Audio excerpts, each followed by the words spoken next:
It's only for fetching. Okay, what?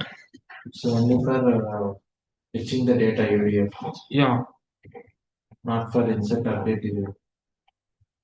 Procedures are used for insert update UDF. procedures for insert, delete, update. Okay, we can go and perform everything. So UDF, what is the definition of UDF? User defined function. What UDF? User defined function. Tell me. Scalar table. Tell me the definition, Rajesh. UDFs are used for insert selecting the data.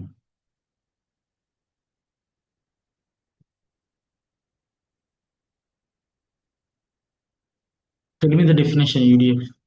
User defined function. Definition.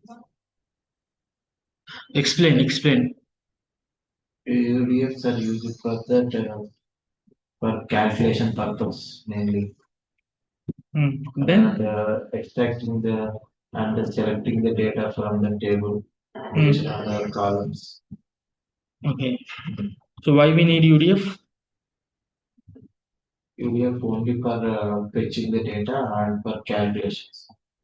Calculations. So we have system defined functions, right? Why UDF?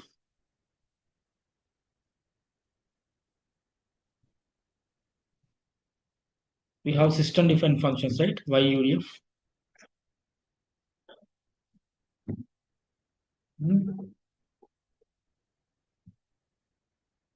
So in the procedure, how to create and how to call. Okay. So I will share notes. Okay, in that we have some procedure. How to insert data in two tables. So go with it. Okay.